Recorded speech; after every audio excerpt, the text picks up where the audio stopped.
1.91 கோடி.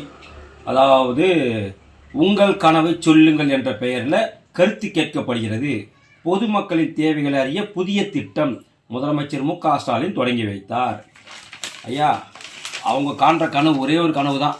அதை உங்களால் நிறைவேற்ற முடியும், கட்டாயமாக உங்களால் நிறைவேற்ற முடியும். அது என்ன கனவுனாக்கா, எப்படியாவது தமிழகத்திலிருந்து இந்த திமுக குடும்பம் அகற்றப்பட வேண்டும், இந்த திமுக ஆட்சி அகற்றப்பட வேண்டும். இதுதான் மக்களுடைய மிகப்பெரிய கனவாக இருக்கிறது.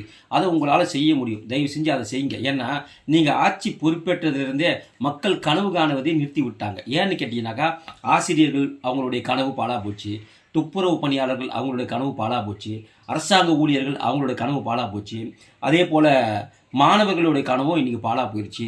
பொதுமக்கள் என்னென்னமோ கனவு கண்டாங்க. நீங்கள் ஆட்சிக்கு வந்த பிறகு உங்களுடைய வாக்குறுதியெல்லாம் மிகப்பெரிய வாக்குறுதியெல்லாம் கொடுத்தீங்க. ஐயா, இந்த வாக்குறுதியெல்லாம் நிறைவேற்றிடுவார், நம்ம செழிப்பாக நம்ம வந்துட்டு சிறப்பாக வாழ்வோம்னு நினச்சாங்க. ஆனால் இன்றைக்கி சோத்துக்கு சிங்கி அடிக்கிற நிலைமைக்கு தமிழகத்தை கொண்டு வந்துட்டு விட்டுட்டீங்க. கிட்டத்தட்ட 9.5 லட்சம் கோடி கடனில் தமிழகத்தை கொண்டு வந்து விட்டுட்டு கனவு காணுங்கள்னு சொல்கிறீங்களே, உங்களுக்கு கொஞ்சம் கூட வெக்கமாக இல்லையா?